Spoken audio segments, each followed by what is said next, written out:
Hello friends, स्वागत है आपका अपने YouTube channel popular study point में।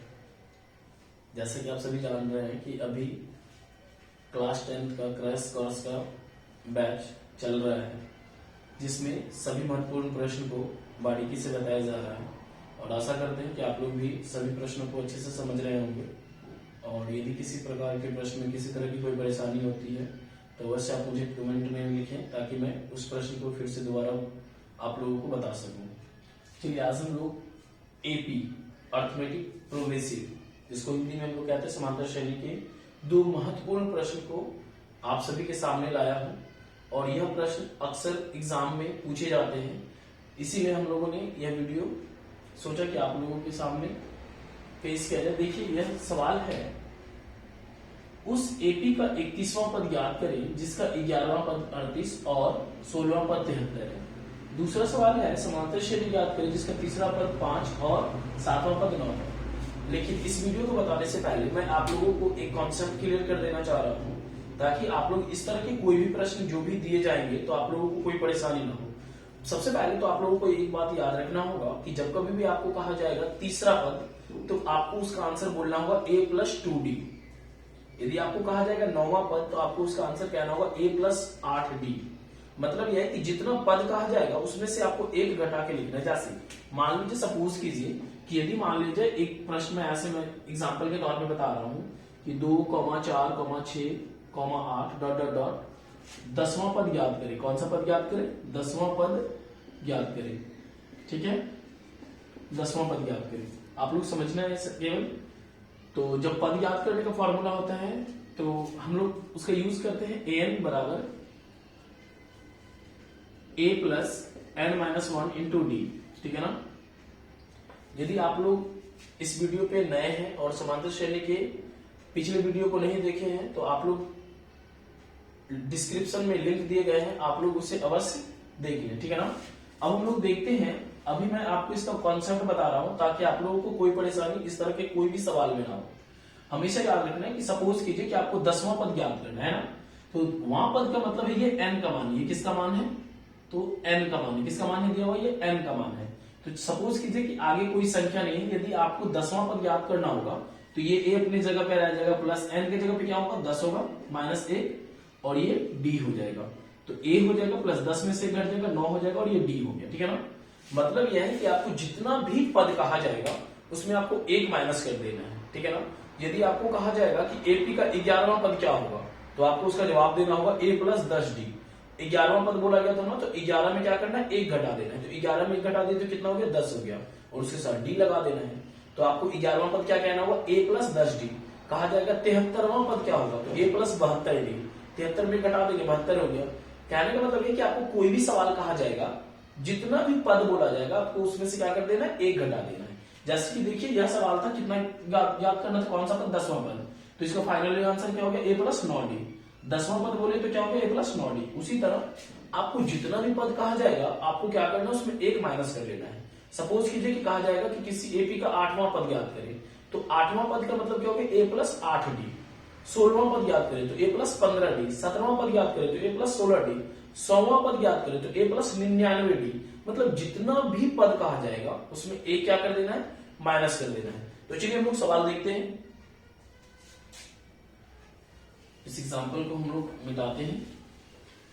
आशा करते हैं कि अभी आप लोगों को जो बताया गया वो थोड़ा समझ में आया होगा। अब हम लोग सवाल को देखते हैं। पहला नंबर का सवाल है, पहला नंबर सवाल है कि एपी का 31वां पद याद करना है। कौन सा पद याद करना है आपको? 31वां पद। अभी जस्ट हम लोगों ने क्या बताया है कि जितना भी पद कहा जाएगा उसमें एक माइनस कर देना है। मतलब यह है, 31वां पद याद करने का मतलब है कि a+30d बराबर वाट। 31वां पद था तो 31 में एक घट जाएगा, तो 31 में एक घट जाएगा 30d। इसका मान हमको निकालना है। जबकि आपके सवाल में दिया हुआ है जिसका 11वां पद 38 है। ठीक है ना। क्या लिखा हुआ है? 11वां पद बराबर कितना दिया हुआ है आपका? 38, अकॉर्डिंग टू क्वेश्चन, प्रश्न के अनुसार। जो आपके क्वेश्चन में लिखा गया केवल आप उसको ध्यान से देखिए। 11वां पद कितना है? 38 है। 11वां पद को हम लोग क्या लिख सकते हैं? a+10d। 11 है, एक घटाएंगे कितना हो जाएगा? 10। a+10d बराबर कितना? 38। इक्वेशन फर्स्ट हो गया। इससे पहले के एग्जाम्पल में हम लोगों ने सीखा था कि कैसे जितना भी पद कहा जाएगा उसमें एक घटा के वो हो जाता है। तो 11वां पद है तो a प्लस 10d, मतलब करना क्या है कि ना a में कोई परिवर्तन ना d में कोई परिवर्तन, जितना पद कहा जाएगा उसमें एक घटा लेना है। तो 11वां है तो एक घट गया तो 10 हो गया। कितना वैल्यू दिया हुआ है 38। ये क्वेश्चन क्या हो गया, फर्स्ट हो गया। फिर आपको कह रहा है 16वां पद 73, 16वां पद बराबर कितना दिया है 73। ये आपके प्रश्न में दिया हुआ, आप लोग लिख लेंगे पुनः। तो 16वां पद मतलब क्या हो जाएगा a प्लस 15d बराबर कितना 73, इक्वेशन सेकेंड। मतलब 16 है, एक घटाएंगे कितना हो जाएगा 15d, हो गया। ये अब क्या करना है हम लोगों को, लिखना है समीकरण 1 तथा 2 से, ठीक है। तो समीकरण 1 का वैल्यू क्या है, a प्लस 10d बराबर 38, दूसरा है a प्लस 15d बराबर 73, ठीक है। ये समीकरण 1 है और ये समीकरण 2 है। क्या लिखेंगे, घटाने पर। घटाने पर का मतलब हो गया कि आपको चिन्ह बदल देना है। चिन्ह किसका बदलता है, हमेशा दूसरे वाले का, दूसरे इक्वेशन का चिन्ह बदलता है। तो यहाँ पे प्लस है तो माइनस, प्लस है तो माइनस और प्लस है तो माइनस। यदि किसी भी संख्या के आगे कुछ नहीं रहता तो वहां हमेशा प्लस का चिन्ह लगा होता है, ठीक है ना।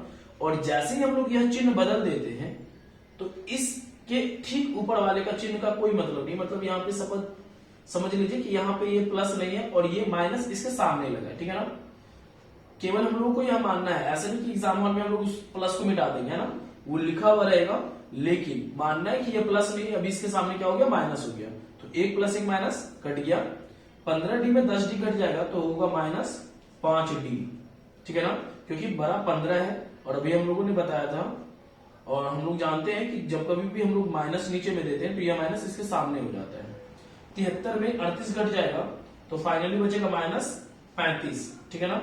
अब ये माइनस और ये माइनस कट जाएगा और 5 से 35 कट जाएगा कितने बार में, 7 बार में, मतलब फाइनल डी का मान कितना हो गया, 7, ठीक है ना।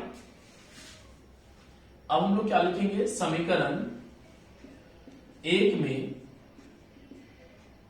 डी का मान रखने पर, डी का मान रखने पर समीकरण 1 क्या था, a प्लस 10d बराबर 38, a प्लस 10d बराबर 38, a प्लस 10 और d का मान कितना था 7 बराबर 38, a प्लस 10 गुना 7 कितना 70 बराबर 38, a बराबर 38 और ये प्लस इधर आके क्या हो गया माइनस, a बराबर क्या हो जाएगा माइनस 32, ठीक है ना।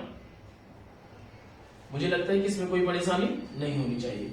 तो अभी तक आप लोगों ने केवल a और d निकाला, a और d निकाला, लेकिन हम लोगों को निकालना क्या है, 31वां पद निकालना है। कौन सा पद निकालना है, 31वां पद। तो देखिए 31वां पद बराबर, 31वां पद बराबर क्या होता है, a plus 30d, a plus 30d, मतलब a का मान कितना निकाला आप लोगों ने -32 प्लस 30 और d का मान कितना निकाला 7 निकाला, है ना। तो ये हो गया -32 प्लस 30 गुना 10 कितना हो गया 210। अब आप लोग इसको घटा लीजिए, क्यों घटाएंगे, प्लस माइनस क्या होता है माइनस होता है। तो 10 में 2 घट जाएगा 8 हो जाएगा, ये 1 मतलब 10, 10 में 3 घट जाएगा 7 हो जाएगा और इसका 1 बचा। यही इसका क्या हो गया आंसर हो गया। इस तरह से आप लोगों ने देखा कि 31वां पद काफी आसानी से निकल गया।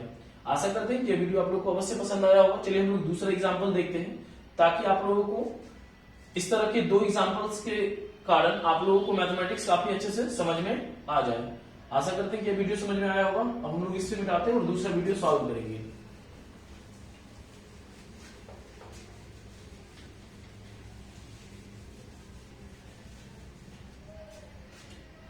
चलिए दूसरा देखते हैं, समांतर श्रेणी याद करना। क्या याद करना है, समांतर श्रेणी। समांतर श्रेणी मतलब हम लोगों को एपी का वैल्यू निकालना है, मतलब एपी निकालना है, एपी ज्ञात करना है ना, जिसका तीसरा पद 5 है। चलिए अब फिर से करेंगे अकॉर्डिंग टू क्वेश्चन। तीसरा पद कितना है 5 है। तीसरा पद का आंसर क्या हो जाएगा, a प्लस 2d, क्या हो जाएगा a प्लस 2d बराबर 5। अभी जस्ट थोड़ी देर पहले हम लोग केवल इसी चीज पे चर्चा कर रहे थे कि जितना भी पद कहा जाएगा उसमें क्या करेंगे, 1 घटा देंगे। तो ये तीसरा पद है तो 3 में से 1 घटा देंगे तो क्या होगा 2। तो ये हम लोगों ने लिख दिया a प्लस 2d बराबर क्या 5। ये समीकरण क्या हो गया 1 हो गया। और 7वां पद 9 है। सातवां पद कितना है, 9 है। सातवां पद का क्या होगा, a प्लस 6d बराबर कितना, 9। इक्वेशन क्या, सेकेंड। 7 में से घटा दिए 6d बराबर क्या, 9।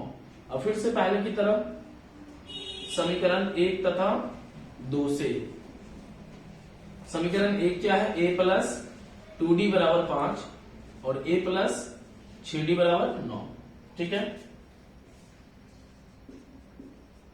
घटाने पर प्लस है माइनस, प्लस है माइनस, प्लस है माइनस, ये दोनों कट गया।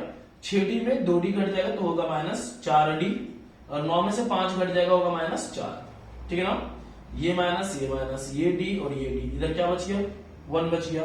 तो फाइनली d का वैल्यू क्या हो गया, 1। ठीक है ना, d का वैल्यू 1। अब फिर से क्या, फ्रॉम फर्स्ट, या फिर आप इसको क्या सकते हैं, समीकरण 1 में d का मान रखने पर। तो समीकरण 1 क्या है, a plus 2d, a plus 2d बराबर 5, a प्लस 2 और d का वैल्यू कितना है, 1 है, बराबर कितना, 5। a प्लस 2 गुना 1 2 और ये रह गया 5, a बराबर 5 और ये प्लस इधर आके क्या, माइनस, तो a बराबर क्या हो गया, 3। समझिए, a का भी मान आ गया और d का भी मान आ गया। ठीक है, कोई परेशानी नहीं है। अब सबसे बड़ी सवाल यह है कि मुझे निकालना था समांतर श्रेणी मतलब एपी। तो हम लोग एपी कैसे निकालेंगे, देखिए एपी निकालना बहुत ही आसान तरीका है और बहुत ही आसान है। सबसे पहले आप लोग ए का वैल्यू लिखिए। ठीक है ना, ए का वैल्यू क्या था, 3। ठीक है, तो ए का वैल्यू हम लोगों ने लिख दिया 3। अब डी का वैल्यू जितना भी आएगा बस एपी में हम लोग जोड़ते चले जाएंगे। सॉरी, दैट मीन्स ए में जोड़ते चले जाएंगे। किसमें जोड़ेंगे, ए में जोड़ेंगे। तो ए का मान हम लोगों ने बैठाया 3, डी का मान आया 1, तो 3 में 1 जोड़ेंगे 4। ठीक है, अब फिर 4 में 1 जोड़ेंगे 5, फिर 5 में 1 जोड़ेंगे 6, डॉट डॉट डॉट डॉट, ये हमारा क्या हो गया, आंसर हो गया। आशा करते हैं कि आप लोगों को ये वीडियो अवश्य समझ में आया होगा, और यदि आप लोगों को ये वीडियो समझ में आया होगा तो प्लीज इसे लाइक करें, और यदि आप मेरे चैनल पे न्यू हैं तो इसे सब्सक्राइब करें और अपने दोस्तों में अवश्य शेयर करें। धन्यवाद।